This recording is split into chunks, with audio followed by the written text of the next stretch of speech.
Hello everybody, and welcome to this second episode of my series looking at interwar tanks I think should be added to War Thunder. And in this episode we will be taking a look at the French interwar tanks. So a quick recap of France's situation at the end of World War I. France and its Entente allies had won the war, in large part due to France's revolutionary light tank, the Renault FT-17, which was both very successful during the war and built in very large numbers. So large in fact that in December 1921, after combat losses from the war and the exporting of various FT-17s, France still had 3,588 FT-17s available, though it was recognised that in its current form it would be unlikely to perform as well in future wars.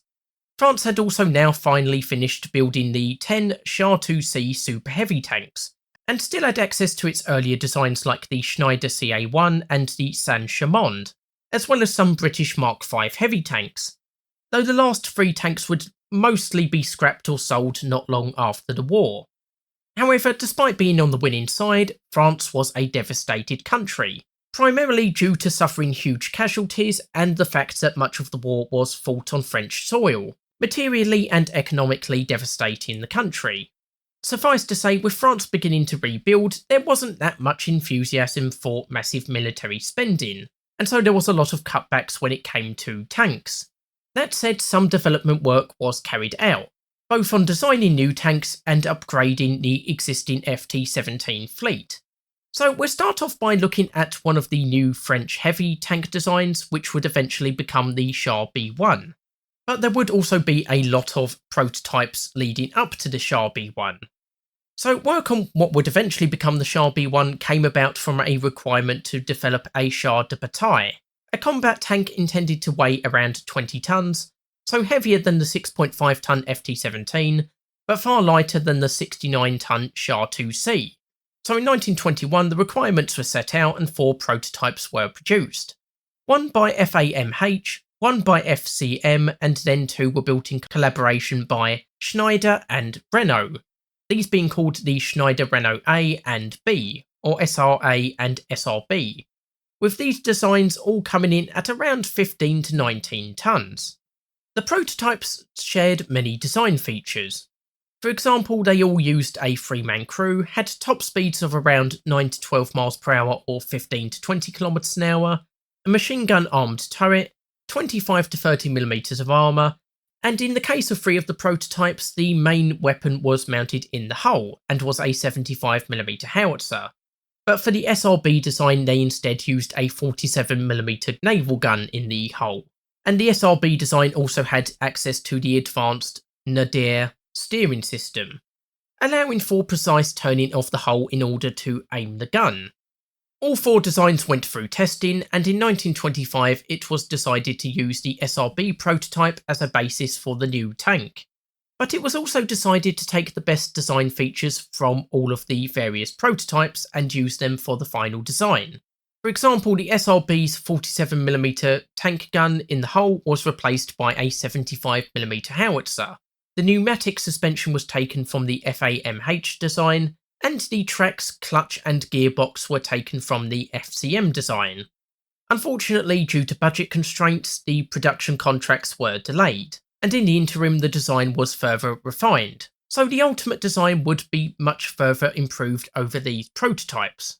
As for the prototypes themselves, if they were added to the game, I think they would make good 1.0 tanks, as they have decent armour and a pretty effective 75mm gun, or 47mm gun in the SRB's case, though due to the hull placement of the weapon, they would act more like tank destroyers in-game. And I could also see Gaijin adding them as premium or event vehicles, but to be fair, as they're prototype tanks, I don't think that's such a huge issue if they were to do so. So as the years ticked on, design changes were made, with the armour being increased to 40mm, which also increased the weight of the tank, and a further 3 prototypes were made by Renault and FCM, with Schneider providing the turrets, which were initially armed with machine guns, but these turrets were later upgraded to the ST1 and ST2 turrets like on the Char B1, and these were armed with 47mm guns, but these were in turn replaced by the superior APX-1 turret, Interestingly, the third prototype made by FCM would also use an alternative Traverse system and a Swiss 180 horsepower diesel engine instead of the Renault 250 horsepower petrol engine, but these changes were reverted after testing. It was in this guise that the tank would finally be ordered into production in 1934 as the Char B, which was the forerunner to the far better known Char B1 bis, though it would take until December 1935 for the first tank to be delivered, well over a decade since the first prototypes were tested. Despite its large size and weight of now 27.7 tonnes, the B1 had a top speed of 17.4 miles per hour or 28 kilometers an hour, which is a decent speed for such a large and imposing tank, while its advanced Nadir steering system should allow for quick turning of the tank in order to aim the 75mm howitzer. The armament is extremely similar to the Char B1 bis, having the same 75mm hull-mounted howitzer, which is capable of penetrating 50mm of armour at 500 metres with APHE shells, and a 47mm gun in the turret. But the 47mm gun is the SA-34, not the SA-35 of the bis, so it only has 20mm penetration at 500 metres, versus 47mm for the SA-35, forcing players to rely much more on the hull-mounted howitzer when going up against enemy tanks, making this more of a tank destroyer in-game in some ways. In addition to the main armament, there was also two 7.5mm machine guns, one in a coaxial position and one in a fixed mount to the right of the howitzer, so provides some defence against soft targets. The Char B1 is also pretty heavily armoured compared to most interwar tanks, with its armour maxing out at 40mm, so still a pretty hard tank to deal with for some of the lighter armed tanks, necessitating them to carry out flanking attacks where possible, or focusing on the tracks to immobilise this behemoth of a tank. But tanks with larger caliber guns will have a much easier time of dealing with this frontally than the B1 bis, so you still have to be a little bit wary when going into battle. Lastly, like with the bis, the crew complement is 4, with the driver and loader for the 75mm howitzer at the whole front, with the driver also acting as the gunner, the commander in the turret, loading and operating the gun, and a radio operator positioned just behind the turret area, who could also pass up shells to the commander in the turret. In real life, only 35 Char B1s would be built, with the improved Char B1 bis being produced thereafter. As war approached, at least some of the Char B1s would be refitted with the new 47mm gun, improving the anti-tank capabilities. In War Thunder, I think the Char B1 would play fairly similarly to the B1 bis, but due to the reduced armour it will now be more vulnerable to enemy shells, which combined with the less powerful 47mm gun, will likely force players to be much more cautious when engaging enemies, and rely a bit more on the 75mm howitzer, which will still be able to deal with most enemies pretty handily, while its mobility is still decent enough to get around the map as needed, and the 47mm gun can still work well in a pinch. And so that was the French work on developing a new Char de Bataille,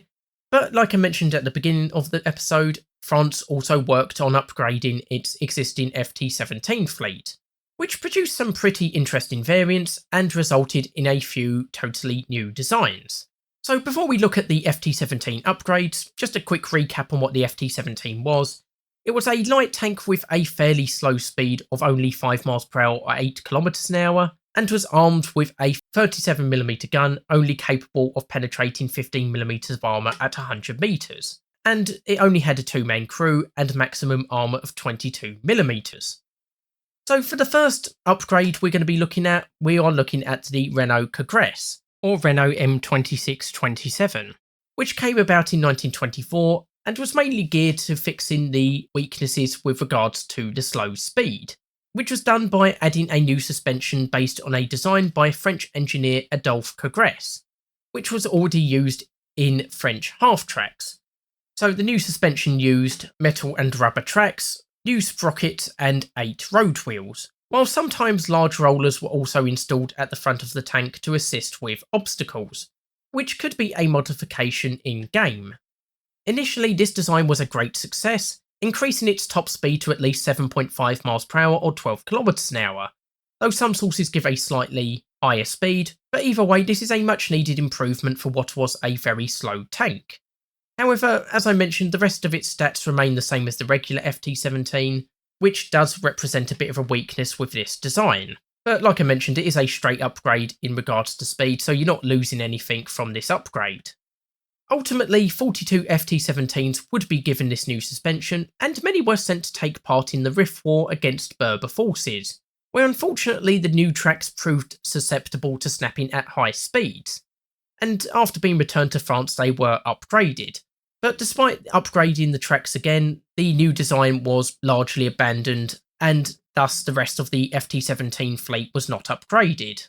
Though some of the existing tanks would be sold to Poland and Yugoslavia, though by the time they saw combat in World War II, they were long obsolete and were quickly destroyed.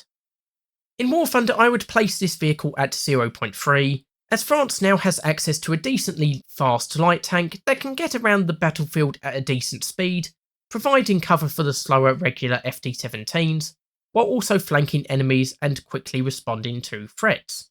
though still suffering from the other drawbacks that the FT-17 has, like its two-man crew and weak armament. Around the same time as the Renault Congress upgrade, Renault was also working on a modernised design of the FT-17, with two prototypes being produced, the Renault NC1 and NC2. The NC2 using a Congress suspension system and the NC1 using a new but more traditional suspension system with vertical coil springs, 14 road wheels, new drive sprockets and idlers, giving it a top speed of 12.4 miles per hour or 20 kilometers an hour. Again, a much better speed than the FT-17 and even the Renault Congress. The rest of the tank largely resembles the FT-17 with the same turret and 37mm gun, or alternatively a 7.5mm machine gun, and again retaining a two-man crew, but the frontal armour is now 25mm thick, which along with the added speed is a much welcome improvement. After testing was completed, the NC1 was considered superior to both the FT-17 and the NC2.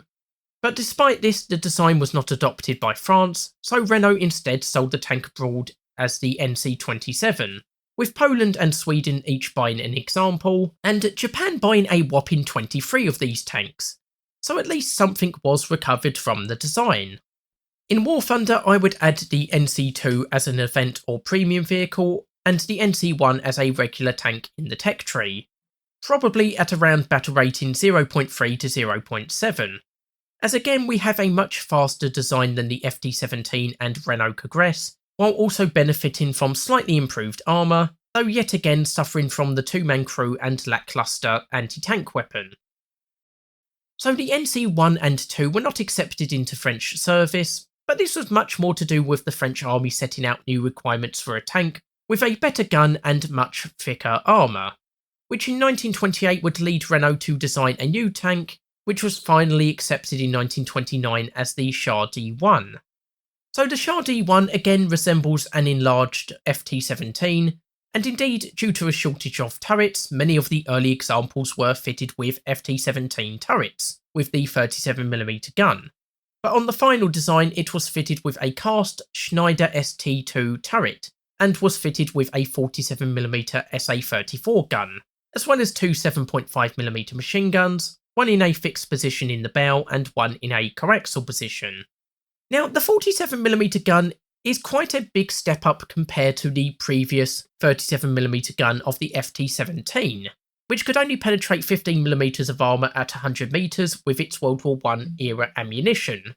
while the 47mm gun can penetrate up to 20mm of armour in-game at 500 metres, and that's with an APHE shell, so much better post-penetration damage. However, there is a bit of a trade-off when it comes to the World War II era tanks, because they also have the same 37mm gun as the FT-17, but they have access to an APCR round, so they can penetrate up to 33mm of armour at 100 metres, or 24mm at 500 metres. So much more powerful than the SA-34, but again with an APCR round, so much worse post-penetration damage. So there will be a little bit of a trade-off when selecting what tank to use. Do you go for the tank with the much better penetrating ammunition but worse post-penetration effects? or do you go for the 47mm gun with worse penetration but a much better chance of destroying tanks after penetration? So that would be quite an interesting dynamic, I think, in game. The armour is also much improved over the earlier tanks, now maxing out at 30mm, though it still features a lot of flat armour plates in some areas, with only the lower upper hull plate at the front having much in the way of sloping. Meanwhile, the top speed is 11.5 miles per hour or 18.5 kilometers an hour, and is powered by a 74 horsepower Renault 25CV engine. So a little slower than the NC1, but still decently mobile. And the crew has finally been increased to 3, so it now consists of a driver and radio operator in the hull, while the commander in the turret is unfortunately left to command the tank as well as fire and load the main gun. This of course could be a bit more problematic in game because while the tank is now less likely to be destroyed via crew losses, any injuries to the commander will slow down the loading and aiming of the gun, which is not really a problem you want to have in battle. The Shah D1 was accepted into service in 1929, but not put into production until 1931, and the final tanks were not finished until 1935, and there was only 160 of them, compared with 3,499 FT-17s that were still around in 1934. So while these were the most modern tanks available to France at the time, they were still around in too few numbers to make a massive difference on the battlefield, and once more improved designs came out, they were mostly relegated to the colonies, though some were returned to France in 1940 and did see some combat during the Battle of France. In War Thunder, I think the Shah D1 tanks with both the old FT-17 turrets and modern turrets could be added, probably at around 0.7 for the old FT-17 turret variants and 1.0 for the modern turret variants. And these tanks would help bridge the gap between the older World War I era tanks and the newer World War II era tanks, being mobile, decently armoured and armed, and being far less susceptible to one-shot kills due to the extra crew member. Around this time there was also a decent attempt at producing an amphibious light tank, the Batignolles Chatillon DP2, with a prototype being produced in 1935 and tested in 1936. Unfortunately, while it worked well on water, achieving a top speed of 6.5 kilometers an hour, while exiting the river, water got into the engine, and due to the now increased weight, the tank sank back into the River Seine. The tank was refloated and modified to prevent a repeat of the incident, which seems to have worked as its next tests went much better, but after further changes were recommended and the tank was returned to the workshops, it just seems to have disappeared, probably being scrapped before or during the war. However, it was armed with a 25mm SA-35 gun, as well as a 7.5mm machine gun, while being capable of a top speed of 25 miles per hour or 40.5 kilometers an hour on land, and 4 miles per hour or 6.5 kilometers an hour on water. So this would make a pretty speedy amphibious recon tank, especially in the lower tiers, though it might be let down by its slowed out light armour and its two-man crew. But I think it could fit into War Thunder at 0.7 to 1.0, maybe even as a premium or event tank. Of course, like many other nations, France had some tanks that were maybe not the best on the battlefield, but were also pretty good reconnaissance vehicles. In this case, the AMR-35 armed with the 13.2mm Hotchkiss machine gun, which is capable of penetrating 25mm of armour at 100 metres, which is a pretty decent performance in game for a machine gun armed tank, and it had a two-man crew, and was capable of high speeds of up to 34 miles per hour or 55 kilometers an hour, which would make this a pretty good recon tank for the early tiers. However, it is only lightly armoured, maxing out at 13mm, so frontal combat would need to be avoided, and flanking attacks at longer distances might not work out too well. But I could see this being a good recon tank around 0.7 to 1.0. Lastly, we come to a French SPG, the Garnier Renault or ACL 75, which was built on the chassis of the Renault VA, which is more commonly known as the D3, which was intended as a lighter colonial tank. But when this failed to attract any attention, it was decided to repurpose the chassis as a tank destroyer-like vehicle. The ACL-75 was armed with the 75mm length 30 APX gun, which has a very high gun elevation, and in-game I believe is basically the same gun as the Samura SAL-40, so its APHE shell is capable of penetrating 66mm of armour at 500 metres. So a very good performance, and unlike most other French tanks of the era, it has a 4-man crew, so one-shot kills are far less likely than on the 2-man tanks, while the armour protection ranges from 35 to 45mm thick, which is again pretty decent, especially if engaging from longer ranges, though it is a little bit flat-sided in most places, which does let it down a little bit. Unfortunately, it is vastly let down by its slow speed, as the D3 chassis was just far too slow, with a theoretical top speed of 25km an hour, but in reality its top speed is probably nearer to 12.4 miles per hour or 20km an hour, with its off-road speed being worse still. Overall, the Shah D3 chassis killed the project, and work moved on to a new project which would eventually produce the ARL V39, which I have looked at in another video. In War Thunder, however, it could see some success, possibly as a 1.3 to 1.7 tank destroyer, either as a premium or event vehicle or just before the Samura SAL-40 on the regular tech tree, as it still possesses an excellent gun and decent armour, but like I mentioned is let down by its slow speed, possibly leaving it to perform as a long-range sniper where this will matter far less. So anyway, that's all of the French interwar tanks for this episode. I'd be interested to hear your thoughts on these vehicles, as well as any other vehicles you'd like me to cover in the future. I look forward to reading your comments below. So for the next episode, I'll probably be covering the British interwar tanks, so hopefully we'll have quite a few there for us to cover, and hopefully you'll join me for that. Anyway, I've been Terreno, and I'll see you next time.